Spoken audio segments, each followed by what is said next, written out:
하나님 이 시간에 이 말씀에 집중하게 하시고 또 저희들에게 분별력을 주셔서 이 말씀 우리에게 주시는 하나님의 뜻에 우리의 삶을 비추어 보며 하나님을 기뻐하게 하시는 우리의 삶이 하나님 앞에 산 제사로 드려지는 그런 마음과 생각을 가질 수 있는 그런 시간 되게 도와주옵소서. 예수 그리스도의 이름으로 간절히 기도합니다. 아멘. 오늘 아침에는 싸움이라는 단어를 잠시 생각해 보려고 합니다. 싸움은 싸우는 방법에 따라서 말싸움이나 기싸움 또는 힘이나 무기처럼 무력에 의존하는 어떤 그 격투가 되기도 하고요. 또 규모에 따라서 작게는 개인과 개인 혹은 작은 규모의 집단 사이에서 벌어지는 시비나 분쟁, 또 더 크게는 국가 간의 전쟁이 되기도 합니다.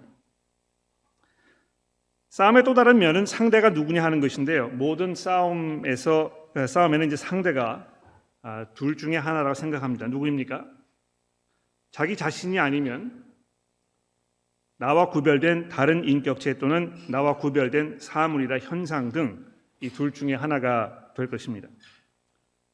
이 자기 자신과의 이 싸움, 이것은 이제 의지, 생각, 마음의 원하는 소원 등으로 인한 그런 싸움입니다만, 우리 그리스도인들에게는 특히 우리 안에 있는 이 죄와의 싸움을 생각하지 않을 수 없을 것입니다. 그렇죠? 성령께서 우리 안에 하나님의 말씀에 순종하려는 믿음을 주셨을 때 성도로서는 피할래야 피할 수 없는 이 필연적인, 성도로서 당연히 겪어야 하는 이런 선한 싸움, 이것이 우리에게 있는 것입니다. 소위 말하는 이제 신앙 양심을 우리가 이제 생각하게 되는 것인데요. 우리 모두가 매 순간 겪는 매우 치열한 싸움이 신앙 양심에 비추었을 때 내가 어떻게 행동할 것인가 하는 이 문제라고 생각을 합니다. 우리도 누구도 예외 없이 우리가 이 싸움을 매일매일 매 순간순간 싸우고 있는 것이 분명합니다. 근데 이 싸움이 얼마나 힘들고 우리를 지치게 하는 싸움인지 이게 참 피하고 싶고 또 타협을 해서 싸움을 싸우지 않아도 되는 그런 모습으로 살고 싶어 할 때도 있지만, 하나님께서 보셨을 때 정말 이것이 매우 기뻐하실 그런 싸움이기 때문에 우리가 피하지 말고 더더욱 치열하게 싸워야 할 싸움임에 분명한 것입니다. 여러분이 사시면서 내가 이 신앙 양심에 따른 그런 그 믿음의 싸움을 싸우고 있지 않다 이렇게 생각이 되시면 다시 한번 이제 그런 마음으로 접어두고 하나님 앞에 내가 이 주의 말씀을 순종하는 그런 삶을 살기 위한 어떤 그 열정, 이런 것을 간구하셔야 될 것입니다. 자, 근데 이 싸움의 상대가 내 자신이 아니고 다른 인격체인 경우도 있다고 말씀을 드렸는데, 그 경우도 잠시 한번 생각을 해보도록 합시다. 이 경우에는 이제 많은 분들이 쉽게 공감하지 못하는 부분이라서 제가 조금 공을 들여서 설명을 해보려고 합니다. 예수께서 마태복음 5장에서 산상수훈 설교하시면서 38절 이하에 악한 자를 대적하지 말고 누구든지 내 오른뺨을 치려거든 왼뺨도 돌려대며 또 원수를 사랑하며 너를 박해하는 자를 위해 기도하라, 이제 이렇게 말씀을 하셨습니다. 또 요한복음 10장 같은 곳에서 보시게 되면 예수께서 이 제자들에게 서로 사랑하는 것이 합당하다, 이제 이렇게 말씀을 하셨는데요. 이런 말씀을 종합해 보았을 때 그리스도인들은 일반적으로 이 온순한 마음을 품고 희생과 오래 참음, 용서와 화해를 실현하기 위해서 삶의 모든 이 공격적이고 전투적인 이런 성향을 제거한 그런 과정이 있는 사람이 아닌가, 이제 우리가 생각을 하게 되는 것입니다. 그래서 늘 너그럽고 온유하며 부드럽고 상냥하게 남들을 대하는 것이 성도의 마땅한 도리라고 생각을 해서 어떻게 합니까? 서로 좋게 가급적이면 갈등이 생기지 않도록 조심조심 넘어가는, 이것을 이제 덕으로 성숙한 어떤 그 신앙의 경건함으로 여기게 돼서 신앙이 이제 깊어지면 깊어질수록, 우리가 성숙해지면 성숙해질수록 모든 싸움에서 무조건 지는 또는 져주는 것이 참된 신앙인의 모습으로 우리 마음속에 이제 깊이 각인이 되어 있습니다. 그렇기 때문에 태어날 때부터 천성적으로 이 전투적인 성향을 안고 있는 평범하고 고요한 상태보다는 긴장 상태 속에서 에너지를 얻고 생산력이 올라가는 분들이 굉장히 힘든 것입니다. 그렇죠? 여러분 생각해 보십시오. 내가 이제 그런 성향을 가지고 있지 않나 한번 돌아보세요. 나는 이렇게 그냥 boring하게 고요하게 아무런 일 없이 평탄하게 사는 것이 정말 좋은 삶이다 이렇게 생각하시는 분들이 이제 많이 계실 텐데요. 그 중에 그렇지 않은 분들이 있다는 것입니다. 그렇게 사는 삶을 너무너무 지루하게 생각하고 어떻게 해서든지 간에 이 어떤 그 갈등, 긴장 상태가 딱 조성이 돼야 그때 이제 내가 칵 깨어나는, 그래서 이 생산력이 확 올라가는 이런 분들이 있다는 것입니다. 근데 그렇게 살고 있을 때에 내가 경건하지 못한 모습으로 살고 있는 것 같은 이 죄책감을 느끼시는 분도 아마 있을 것 같아요. 사실 이런 분들이 보통 대화를 하실 때 돌려 말하지 아니하고 매우 직설적인 표현을 선호하시고, 또 관계가 조금 불편해지더라도 가급적이면 문제를 회피하지 않고 정면으로 이렇게 대응하려고 하시기 때문에 좋게 말해서 이제 시원시원하게, 그러나 경우에 따라서는 상대방에게 쉽게 불쾌감을 주기도 하고, 속해 있는 공동체 안에서 가정이라든지 직장이라든지 교회 안에서 종종 주변 사람과 마찰이 생기기도 하는 것입니다. 근데 특별히 이런 분들이 이제 나에게 어떤 그 명분이 있다고 생각하게 되었을 때는, 즉 내 주장이나 내 생각, 내 방법이 옳다는 이 확신이 있을 때는 자신의 자신이 이제 선한 싸움을 싸우고 있는 중이라고 생각을 하시게 되면서 자신의 모습이 상대방에게 어떤 영향을 미치고 있는지에 대한 인식이 아주 급속도로 떨어지게 됩니다. 그 결과 마찰이 이제 점점 심화되는 이런 모습을 우리가 보게 되는 것입니다. 사람이면 누구나 자기 스스로에 대해서 자각하고 반성할 줄 알아야 되겠습니다만, 특히 자신에게 이제 그런 성향이 있다고 인식하시는 분들 경우에는 더욱더 내가 다른 사람에게 어떤 영향을 미치고 있는지 이런 것에 대해서 더 깊이 돌아볼 필요가 있을 것입니다. 또 내가 지금 겪고 있는 이 일들이 성경이 말씀하고 있는 선한 싸움이 아닌데도 불구하고 마치 내가 하나님을 위해서 큰 고난을 겪고 있는 것으로 착각하면서 살고 있는 것은 아닌지 돌아볼 필요가 좀 있다는 것입니다. 근데 나는 그런 경우는 아니고 성격도 원만하고 사람들과 큰 마찰이 있는 것도 아닐 뿐더러 신앙생활의 핵심은 사랑이기 때문에 신앙생활이 나 이외에 누군가를 대적해야 하는 싸움이라고 생각해 본 적조차 없거나 또 그 점에 대해서 그렇게 심각하게 생각해 보지 않으신 분들이 굉장히 많을 것 같아요. 그러니까 이 성경에서 이제 바울 사도가 디모데에게 선한 싸움을 싸우라 이렇게 이야기를 했을 때, 이게 이제 내 양심의 어떤 그 문제, 이 죄와의 싸움 이런 문제면 내가 충분히 이해를 할 텐데, 마치 내 신앙생활을 누구와 이렇게 마찰을 일으키는 것으로 하는 것으로 생각하게 되면 이거 나와 상관이 없다고 생각하는 것입니다. 근데 이 성경에는요, 성도의 삶을 선한 싸움으로 설명하는 많은 구절들이 있지 않습니까? 오늘 본문인 1장 18절을 잠시 접어두고라도 성도로서 우리의 삶을 설명할 때 이 전투적인 표현들로 사용된 부분들이 수도 없이 있는 것입니다. 우리가 육신으로 행하나 육신에 따라 싸우지 아니하노니 우리가 싸우는 무기는 육신에 속한 것이 아니요 오직 어떤 견고한 진도 무너뜨리는 하나님의 능력이라. 이 이론을 무너뜨리며, 다른 사람과 지금 교전 벌이는 거 얘기하는 것이죠, 그렇죠? 다른 이론을 무너뜨리며 하나님 아는 것을 대적하여 높아진 것을 다 무너뜨리고 생각을 바로잡아 그리스도에게로 복종하게 하니. 이 전부 사람들과 지금 충돌 일으키는 어떤 사람의 잘못된 생각을 바로잡고 시정해주고 하나님의 법을 가르쳐주고 하는 이런 작업을 지금 얘기하고 있는데, 이것을 굉장히 전투적인 방법으로 사도 바울이 설명하고 있지 않습니까? 또 에베소서에서 보십시오. 끝으로 너희가 주 안에서 그의 힘의 능력으로 강건하여지고 마귀의 관계를 능히 대적하기 위하여 하나님의 전신갑주를 입으라. 우리의 씨름은 혈과 육을 상대하는 것이 아니요 통치자들과 권세자들과 어둠의 세상 주관자들과 하늘에 있는 악의 영들을 상대하는 것이니라. 그러므로 하나님의 전신갑주를 취하라. 이 구절들은 거의 모두 그리스도인들의 삶이 얼마나 고생스러운 것인가, 이것이 얼마나 치열하고 얼마나 많은 희생과 수고, 헌신과 결단을 필요로 하는 것인가에 대해서 언급하고 있는 것인데요. 왜 그렇습니까? 그것이 우리의 싸움의 상대가 그만큼 강력한 적이기 때문에 그런 것입니다. 그러니까 흔히 예수를 잘 믿으면 내가 신앙생활, 내 자신과 가정이 복을 누리면서 평안하고 행복하게 이 땅에서 남은 삶을 사는 어떤 그 열쇠를 손에 쥐는 것으로 이렇게 여겨서 하나님을 향한 우리의 기도가 대부분 세상적 행복을 추구하는 것에 집중되기 쉽습니다. 나는 싸움을 하기 위해서 신앙생활하는 것이 아니고 행복을 위해서 이 복을 얻기 위해서 신앙생활을 하는 것이기 때문에 내 기도도 이제 거기에 이렇게 집중되어 있는 것입니다. 나는 싸우는 것 자체를 싫어하고 이 말씀은 나와 직접적인 상관이 없는 나와 동떨어진 일이라고 생각하시는 분들이 이 자리에 계실지도 모르겠습니다.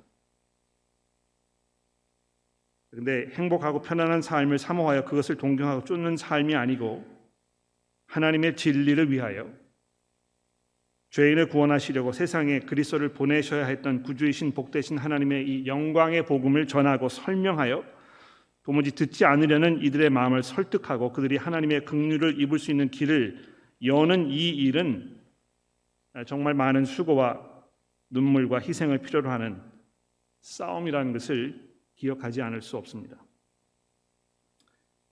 지난 2주간 살펴본 1장을 잠시 돌아보시면 이 사도 바울가 말씀하고 있는 이 선한 싸움은 믿음 안에 있는 하나님의 경륜을 이루기보다 믿음을 파산할 지경으로 몰고 가는 다른 교훈을 가르치는 이들을 명하여 더 이상 그들이 그렇게 하지 못하도록 제지하는 일을 포함하고 있는 것입니다. 이 싸움에 대해서 사도 바울이 이제 18절에 부연 설명하고 있는 그 내용을 여러분 잘 주목해 보셔야 될 텐데요. 이 보십시오. 18절에 보십시오. 아들 디모데야, 내가 내게 이 교훈으로서 명하노니 전에 너를 지도한 예언을 따라 그것으로 선한 싸움을 싸우라. 이제 이렇게 얘기하고 있습니다. 여러분 이걸 뭐 이렇게 깊이 이 부분을 주목해서 이걸 잘 생각해 보시면서 읽으셨는지 모르겠는데 다시 한번 보십시오. 디모데야, 내가 내게 이 교훈으로서 명하노니 전에 너를 지도한 예언을 따라 그것으로 선한 싸움을 싸우며 이렇게 되어 있습니다. 이 개역개정의 번역이 약간 모호하게 들리기는 합니다만 기본적으로 사도 바울이 지금 여기서 이야기하려는 그 이야기가 무엇입니까? 디모데가 해야 했던 그 일, 즉 다른 교훈을 가르치는 일을 더 이상 못하도록 명하여 그 길을 제지시키는 일, 곧 그 일이 하나님께서 직접 그에게 명하신 싸움임을 잊지 말라는 것입니다. 이 싸움에 그런 마음으로 하나님께서 이것을 너에게 주셨다는 것을 이해하는 그 마음으로 이 싸움에 임하라고 사도 바울이 얘기하고 있는 것입니다. 너를 지도한 예언을 따라 예전에 그래서 이제 뭐 어떻게 구체적으로 어떤 형태로 이런 예언이 디모데에게 주어졌는지 우리가 이제 확실히 잘 알 수 없습니다. 디모데 후서라든지 이런 데를 보게 되면 마치 그 안수식이 있었던 것 같아요.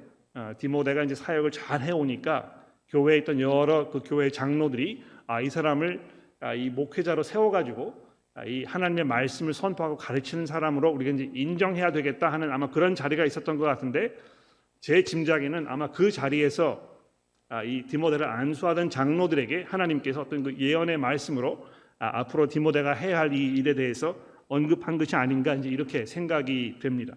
그런데 중요한 것은요, 이것이 전투적인 성격을 타고났거나 또 갈등과 긴장 상태를 즐겼기 때문에 이 바울과 디모데가 그런 성향을 가지고 있었기 때문에 자기 스스로 이것을 계획하고 선택한 그런 싸움이 아니고 이것이 하나님께서 이들에게 명하신 이런 전투라는 것입니다. 바로 그것을 위해서 내가 부름을 받았고 또 나도 디모데 당신을 지금 그 사역에 임명하는 것이고 또 이 편지를 읽고 있는 모든 성도들이 이 하나님의 교회 안에서 어떻게 해야 될 것인가를 내가 이야기하면서 성도 여러분들이 하셔야 할 여러분들에게 주어진 이 하나님의 그 명령을 여러분들에게 지금 말씀하고 있는 것이라고 바울 사도가 이야기하고 있는 것입니다. 성도 여러분, 이 선한 싸움을 싸우는 이것이 그저 어떤 그 목회자라든지 뭐 특별하게 어떤 그 부르심을 받은 뭐 선교사라든지 이런 사람들에게만 국한된 것이 아니고 이 구주이신 하나님의 그 복음을 듣고 하나님의 경륜을 이루고자 하는 그 일에 뛰어드신 성도 모든 여러분들에게 하나님께서 주어주신 그 싸움이라는 것입니다. 근데 계속 보십시오. 아들 디모데야, 내가 내게 이 교훈으로 명하노니 전에 너를 지도한 예언을 따라 그것으로 선한 싸움을 싸우며 어떻게 되어 있습니까? 믿음과 착한 양심을 가지라. 이제 이렇게 되어 있습니다. 이 싸움은 무력으로 거칠고 공격적인 방법으로 상대를 제압하고 무력화시켜서 항복을 얻어내는 그런 전략으로 싸우는 싸움이 아니라는 것입니다. 이 굉장히 독특한 싸움이죠, 그렇죠? 정말 그 자기 힘을 키우고 무장을 잘하고 훈련을 잘 해가지고 상대를 제압해야 이 싸움을 이길 수 있는 것인데요. 이런 공격적인 이야기를 하지 아니하고 믿음과 착한 양심을 가지라. 이제 이렇게 사도 바울이 디모데에게 말씀하고 있다는 것입니다.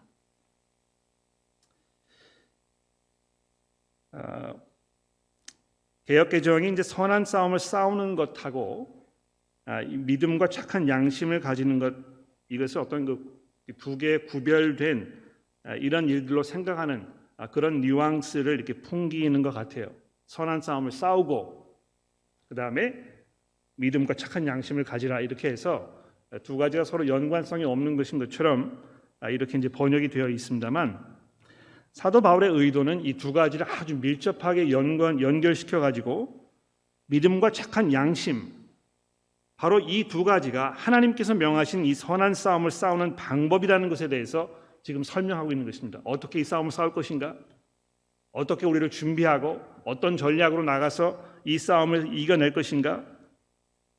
믿음과 착한 양심을 가짐으로, 이것을 내 마음속에 품음으로 이 싸움을 싸우는 것이라고 설명하고 있는 것입니다. 그런데 여러분,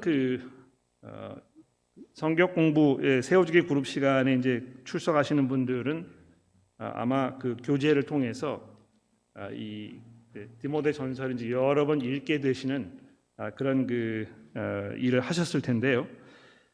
이 디모데 전서를 여러 번 읽어 나가시면 바울 사도가 이 양심에 대하여, 믿음과 양심에 대하여 상당히 여러 번 이야기하고 있는 것을 아마 여러분 발견하셨을 것입니다. 이미 그 1장 4절과 5절을 보십시오. 신화와 끝없는 족보에 몰두하지 말게 하려 함이라. 이런 것은 믿음 안에 있는 하나님의 경륜을 이름보다 도리어 변론을 내는 것이라. 이 교훈의 목적은 청결한 마음과 선한 양심과 거짓이 없는 믿음에서 나오는 사랑이거늘, 이렇게 얘기하지 않았습니까? 또 오늘 본문인 1장 19절에도 믿음과 착한 양심을 가지라. 어떤 이들은 이 양심을 버렸고 그 믿음에 관하여는 파선하였느니라. 또 3장에서 이 집사의 자격에 대해 설명하면서도 3장 8절과 9절에 보시면 이와 같이 집사들도 정중하고 일구이원하지 아니하고 술에 빈박하지 아니하며 더러운 일을 탐하지 아니하고 깨끗한 양심에 믿음의 비밀을 가진 자라야 할지니, 이렇게 되어 있습니다. 또 4장 1절과 2절에 보십시오. 그러나 성령이 밝히 말씀하시기를 후에 어떤 사람들이 믿음에서 떠나 미혹하는 영과 귀신의 가르침을 따르려 하셨으니 자기 양심이 화인을 맞아서 외식함으로 거짓말하는 자들이라. 그러니까 이 보시면 적어도 사도 바울의 마음속에는요, 이 믿음이라는 것하고 이 착한 양심이라는 것하고 아주 밀접한 관계가 있다는 것입니다. 그리고 이 두 가지는 하나님께서 우리에게 맡기신 이 선한 싸움을 싸우는 데 있어서 아주 필수적인, 이것을 가지지 아니하면 우리의 이 사명을 감당할 수 없는, 그래서 이 믿음에서 이 싸움에서 패할 수밖에 없는 이런 아주 절대적이고 치명적인 이런 이슈라고 말씀하고 있는 것입니다. 그래서 오늘 이 19절에도 보시면 이 후메네오와 알렉산더라는 사람에 대해서 얘기하면서 뭐라고 사도 바울이 지적하고 있습니까? 내가 사탄에게 이들을 내주었는데 그들이 훈계를 받아서 신성을 모독하지 못하도록 내가 한 것이다. 이제 이렇게 설명하면서 여기 이제 뭐 사탄에게 내어줬다는 이 표현이 아마 여러분 굉장히 흥미가 확 이렇게 드는 그런 부분이 아닌가 생각합니다. 그러나 안타깝게도 제가 그 부분에 대해서 오늘 설교 시간에 별로 그렇게 설명드리지 않으려고 해요. 왜냐하면 이것이 이제 그 핵심 포인트가 아니기 때문에. 그러나 이 부분에 대해서 좀 더 관심이 있으시거나 또 더 이야기하기 원하시면 점심시간에 제 앞에 오시면 같이 우리가 이 부분에 대해서 이야기할 수 있을 것입니다. 근데 이 후메네와 알렉산더라는 사람에 대해서 얘기하면서 그들이 뭘 얘기하고 있습니까? 이 사람들이 양심을 버렸고 그 결과로 믿음에서 파선하였다는 것입니다. 그렇죠? 이 굉장히 치명적이거든요. 믿음에 관하여는 파선하였느니라 이제 이렇게 되어 있는데요. 아마 이것이 제 생각에 이제 두 가지 의미가 있는 것 같아요. 이 알렉산더와 후메네오이란 두 사람, 그 사람이 가지고 있던 그 믿음, 이것이 다 무너져 버렸을 뿐만이 아니고 마치 우리가 믿는 바, 그렇죠? 고백하는 우리 어떤 그 기독교인으로서의 그 신앙, 우리가 알고 있는 이 하나님의 가르침, 이런 것을 혼탁하게 하여 이걸 다 끌어내리는 이런 결과를 가져왔다고 이야기하는 것좀 드리는 것입니다. 이 사람들이 양심을 버림으로, 그렇죠? 자기 하나님께서 이제 그들의 마음속에 주셨던 어떤 그 신앙 양심, 내가 알고 있는 이 하나님의 말씀에 의거하여 내가 내 삶을 살아가야 할 텐데 그렇게 하지 아니하고 계속해서 이것을 타협하면서 아주 작게 또는 크게 이번에는 뭐 이렇게 해도 괜찮겠지, 하나님의 말씀이 내게 이런 것을 이야기하고 있지만 이런 상황에서는 어쩔 수 없으니까 내가 저런 선택을 해도 하나님께서 이해해 주시겠지, 이런 그 방법이 계속 반복되면서 결국 이 사람들이 어떤 결과까지 간 것입니까? 믿음이 파선하였다는 것입니다. 망망대해에서 풍랑이 일 때 그 거대한 배가 이 풍랑과 바람에도 불구하고 아주 안전하게 이 항로를 가게 되면 이 얼마나 다행이겠습니까? 제가 큰 배를 타 보니까는요, 바다가 이렇게 막 출렁출렁 해가지고 멀미가 날 정도로 배가 흔들려도 이 배가 좌초하지 않을 것이다. 이것이 아주 잘 설계되어 가지고 견고해서 아무리 흔들려도 가라앉지 않을 것이라 하는 그 확신이 있는 이것이 얼마나 마음속에 큰 위안을 주는지 모릅니다. 그런데 그런 것이 아니고 이 점점 모든 것이 다 망가지고 쓸려 내려가고 녹이 슬고 그래서 해야 할 역할을 감당하지 못하고 이것이 자꾸 계속해서 신앙 양심을 타협하면서 반복적으로 부식되어 들어가고 그 결과로 배가 배의 역할을 감당하지 못하는 이런 상황으로 가게 되는 것은 정말 뼈아픈 비극적인 그런 결과를 우리 삶 속에 초래하게 될 것입니다. 실제로 이런 경우들을 우리가 우리의 삶 속에서 우리 주변에서 많이 목격하지 않습니까?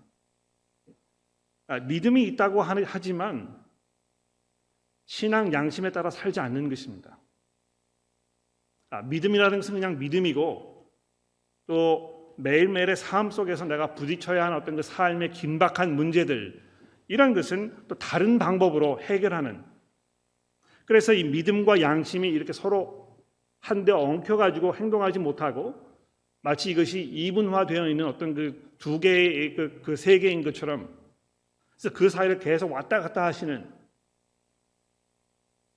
이런 경우가 반복될 때 그 믿음이 견고한 믿음이 되겠습니까? 하나님께서 그 삶을 보셨을 때 참 기쁜, 내가 만족스럽게 생각하는 아름다운 그런 삶이다, 이렇게 말씀하시겠습니까? 그래서 사도 바울이 이러한 그 결과를 이미 목격하고 또 이미 염려하면서 디모데에게 이렇게 말씀하고 있는 것입니다. 그렇게 하지 말도록.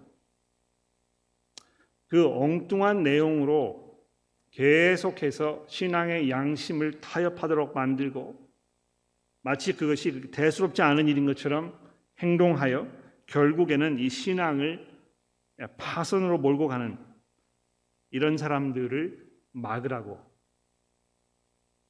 사도 바울이 얘기하고 있습니다. 자, 근데 이제 그런 다음에 이 1절, 3절, 2장 1절로 넘어와 보시면 이제 이렇게 말씀이 연결되고 있습니다. 그러므로 내가 첫째로 권하노니 모든 사람을 위하여 간구와 기도와 도고와 감사를 하되 임금들과 높은 지위에 있는 모든 사람들을 위하여 하라. 그러니까 어떤 그 이 신앙 양심의 문제에서 얘기하고 또 믿음이 파산하는 문제에 대해서 얘기하고 또 그런 위험을 가져다 주는 이 거짓 교사들을 막는 문제에 대해서 이야기한 다음에 그러므로 마치 지금 이 1절 이하에 이어지는 이 내용이 이 앞부분과 아주 밀접한 관계가 있는 것인 것처럼 설명하면서 그러므로 내가 첫째로 권하노니 다른 모든 걸 접어두고 내가 가장 먼저 당신에게 이야기하는 이것은 모든 사람을 위하여 간구와 기도와 도고와 감사를 하되 임금들과 높은 지위에 있는 모든 사람들을 위하여 하라고 이렇게 권면하고 있습니다. 이 무슨 상관이 있는 것일까? 왜 느닷없이 모든 사람을 위하여 기도하라고 얘기하고 있는 것인가? 근데 여러분 그 성경을 읽으실 때요, 이 문맥을 이제 잘 따라가시면서 지금 사도 바울이 어떤 식으로 이 생각하고 있는가, 이 그 바울이 가지고 있는 어떤 그 논리가 무엇인가, 어떻게 이것이 이렇게 연결이 되고 있는 것인가를 잘 생각하면서 읽어보셔야 될 텐데요. 그 다음에 이어지는 이 부분을 보십시오. 내가 첫째로 권하여 모든 사람을 위해서 특별히 임금과 높은 지위에 있는 모든 사람들을 위하여 기도하라고 여러분 당신에게 부탁하는 그 이유는 이는 우리가 모든 경건과 단정함으로 고요하고 평안한 생활을 하려 함이니라 이제 이렇게 설명하고 있습니다. 보십시오. 선한 양심을 가지는 이것이 얼마나 중요한 일입니까? 그렇죠? 그렇게 하지 아니하면 믿음이 파산할 수 있습니다. 그러니까 이 선한 양심을 지키는 삶을 사는 이것이 너무너무 중요한 것인데요. 삶이 어려워지면 복잡한 일이 굉장히 많으면 내가 염려하고 고민하고 내 욕심이 막 이렇게 올라오고 다른 사람과 비교해보고 내 삶 속에 원망이 생기고 불행한 일들이 자꾸 생기고 이것이 막 계속해서 싸움이 되고 막 이렇게 하면 경건한 삶 사는 일이 점점 어려워질 것입니다. 아마 여러분 그런 경험 하셨을 것 같아요. 그렇죠? 이 가정 생활이 어렵고 부부 관계가 어려워지고 경제적으로 어렵고 자녀가 이 말을 잘 듣지 아니하고 사업이 어려워지고 마치 내 건강에 어떤 그 문제가 생기고 이렇게 되게 되면 이 선한 양심을 지키고 믿음 안에 사는 삶이 그만큼 어려워질 수밖에 없는 것입니다. 그래서 사도 바울이 첫 번째로 뭘 얘기하고 있습니까? 하나님 앞에 기도하여 우리가 경건과 단정함으로 고요하고 평안한 생활을 할 수 있도록 하나님께 간구하라는 것입니다.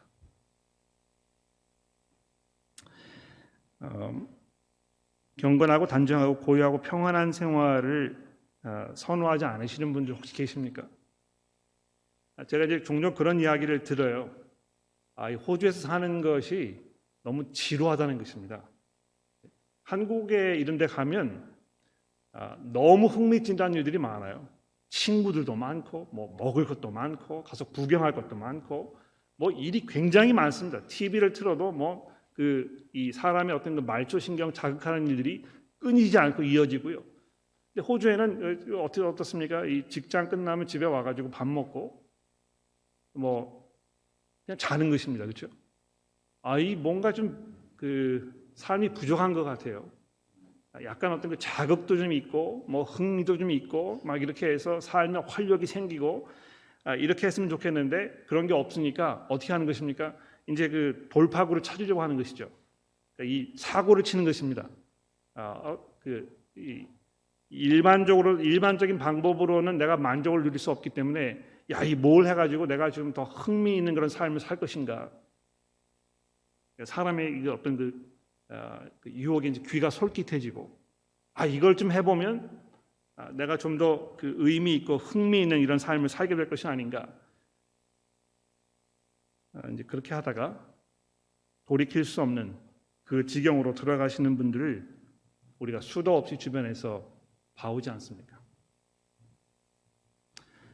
근데 사도 바울이 여기서 이야기하는 이것은 모든 사람이 구원을 받으며 진리를 아는 데 이르기를 원하시는 하나님께서 사람들이 그 지경에 갈 수 있도록, 구원을 받고 진리를 아는 그 자리에 갈 수 있도록 하시기 위해서 단정하고 경건하고 고요하고 평안한 생활을 할 수 있는 그 상황과 여건이 마련되도록 하나님께 기도하라는 것입니다.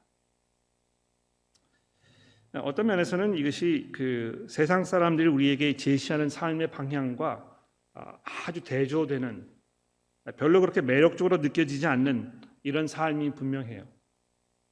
내가 정말 막 그 일에서 너무너무 바쁘고 내 이 직장 생활을 통해서 사람들에게 인정을 받고 칭송을 뭐 하고, 직장의 이 그 상사들이 나의 어떤 그 업적과 이런 걸 보면서 나를 계속 승진시켜주고, 그래서 점점 내 어떤 이 권위와 권력이 확장되어 가는 것 같고, 더 많은 사람들이 나를 의존하게 되는 것 같은, 그래서 마치 내가 어떤 삶의 특별한 이 존재로 점점 승화되어 가는 것 같은 이런 간절한 열망이 특히 남자분들에게 이제 있는 것입니다. 여기 앉아 계신 남자분들 한번 생각해 보세요. 야, 이거 내가 지금 한평생 뭘 하면 살아왔나? 내가 얼마만큼의 어떤 이 그 영향력을 사람들에게 발휘하면서 살고 있는가? 얼마나 많은 사람들이 나를 이렇게 그 의지하면서 살고 있는가?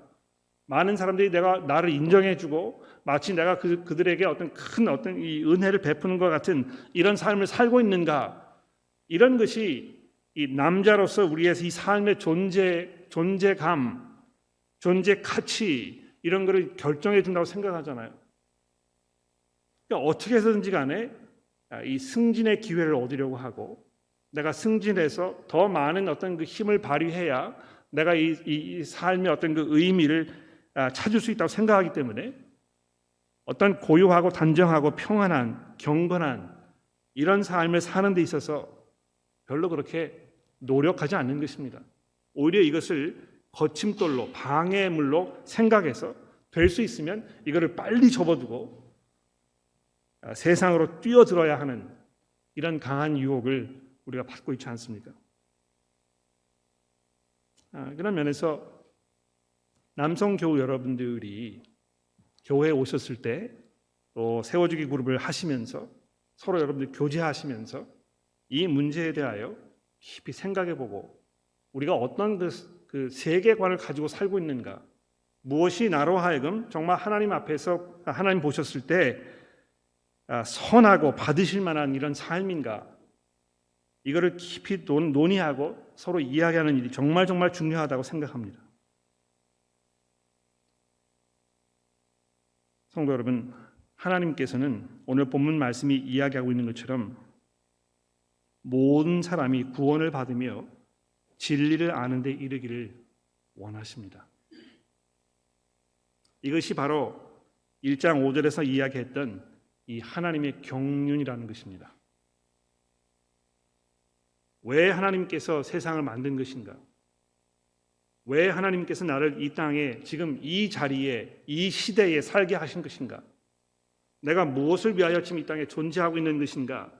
이런 아주 근본적이고 기본적인 문제들을 우리가 우리 스스로에게 물어보지 않습니다만, 우리가 이 문제를 심각하게 고민하고 생각하지 않았을 때 우리는 그저 계속해서 이 시대가 흘러가는 대로, 우리의 방향과 정체성을 잃은 대로 그저 세상의 어떤 그 유혹, 또 우리 이 육신의 정욕이 이야기하는 어떤 그 말초 신경적인 만족을 추구하면서 계속 살다가 결국에는 하나님의 부르심을 받아서 아무런 것도 보여드릴 것이 없는 그런 초라한 모습으로 하나님 앞에 나아가게 되지 않겠습니까?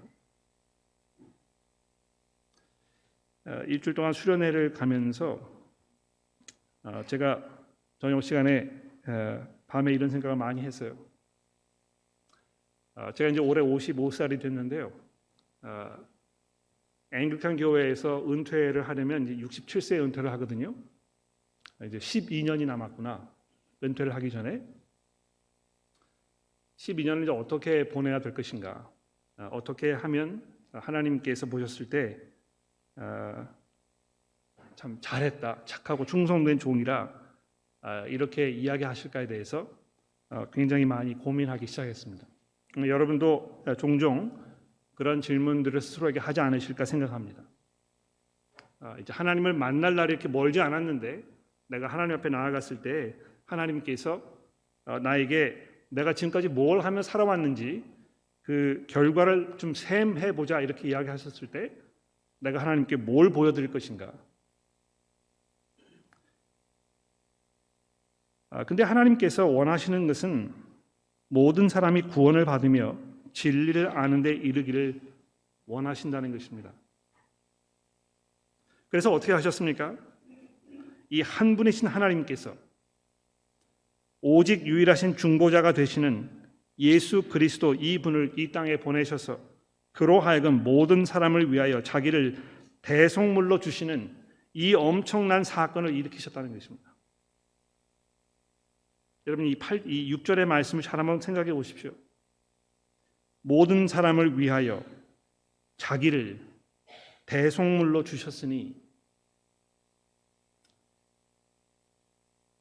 남을 위해서 자기를 희생하는 사람들을 우리는 종종 보게 됩니다. 위기에 처한 사람들을 구해내기 위해서 불 속으로 뛰어드는 소방관들, 익사의 순간을 막기 위하여 이 거대한 파도를 무릅쓰고 그 바닷속으로 자기의 몸을 던지는 이 생명구조원들, 사회를 보존하기 위해서 목숨 잃는 것을 두려워하지 아니하고 오늘도 밤에 순찰을 나서는 이 경찰관들, 이런 사람들이 어떤 면에서는 남을 위하여 자기를 희생하는 그 일에서 이를 두려워하지 않는 그런 대단히 용기 있는 그런 사람들일 것입니다. 그런데 여기 보시면 예수께서 어떻게 하셨다고요? 모든 사람을 위하여 자기를 대속물로 주셨다는 것입니다. 이 대속물이라는 이 단어가요, 사실 어감이 별로 좋지 않은 단어입니다. 왜 그렇습니까? 이 대속물이라는 것은 죽어 마땅한 사람을 풀어주기 위해서 치르는 그 대가를 말하는 것입니다. 자유가 없고 가치가 없고 어떤 면에서는 그저 죽는 것이 오히려 더 나을지도 모르는 이런 노예들, 아무런 가치가 없는 이런 사람들을 구해내기 위해서 그에게 자유를 주기 위하여 대가를 지불하는 것을 대속물이라고 하지 않습니까? 별로 어감이 좋지 않아요. 그래서 그런 면에서. 그런데 그리스도께서 하나님의 그 뜻 가운데에서 모든 사람을 구원하시는 하나님의 그 열정, 하나님의 그 원하시는 바, 이것을 완성시키기 위하여 자기를 스스로 대속물로 내어주시는 그리스도의 이 엄청난 이 사랑과 이 사건, 이것을 우리가 기억하지 않을 수 없는 것입니다. 내가 지금 뭘 하고 있는 것인가? 하나님께서 이것을 이루시기 위해서 그리스도를 이 땅에 보내셨는데 나는 지금 뭘 하며 살고 있는 것인가? 이런 걸 생각해 보시면 교회 안에서 그 서로 이렇게 의견 마찰이 생기게 되고 관계가 좀 깨어지고 기분 상하고 이런 일들이 얼마나 부질없는 일인가 이걸 생각해 보게 됩니다. 이게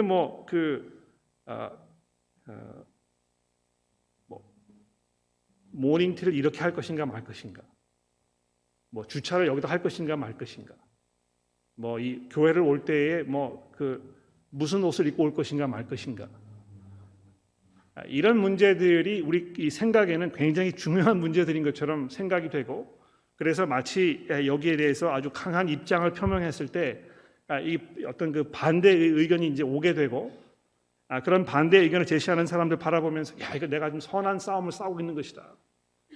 내가 이 진리를 위해서 핍박을 교인들에게 받고 있는 것이다. 이렇게 생각하고 계신다면 깨어나야 될 것 같아요. 그렇죠? 우리에게 하나님께서 주신 이 사명은 무엇입니까? 그런 것이 아니고요.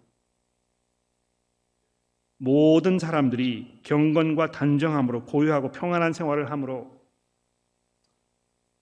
하나님께서 보셨을 때 선하고 받으실 만한 삶을 살게 하는 것인데, 그렇게 하기 위해서 우리가 모든 사람을 위하여 기도하며, 특별히 이 높은 이취에 있는 사람들을 위해서 기도하고, 그리하여 우리의 삶이 엉뚱한 방향으로 자꾸 나아가지 않도록 깨어 기도하는, 그래서 이 복음이 선포되어 정말 이 하나님이 계시며 한 중보자가 계신다는, 그래서 그 중보자를 우리가 의지하였을 때 하나님께로부터 이 용서와 화해의 이 은혜를 입을 수 있다는 이 소식을 위하여 우리의 삶을 바치고 헌신하는, 이것이 여러분과 저의 삶의 본현의 모습이라는 것입니다.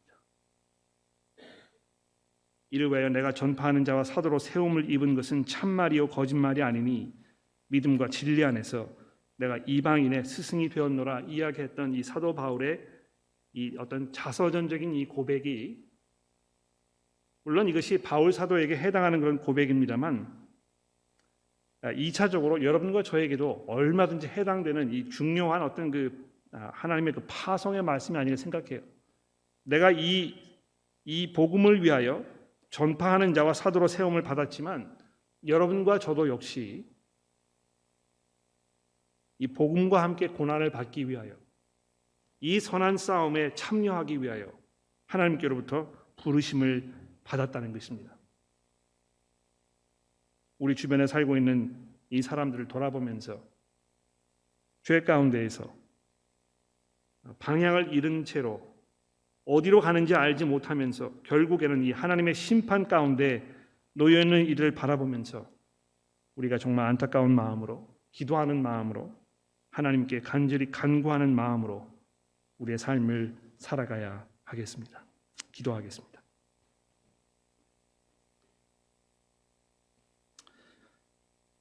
하나님 아버지, 우리의 구주이신 아버지께서 정말 기뻐하실 이 삶이 무엇인지 우리 오늘 다시 한번 돌아보게 됩니다.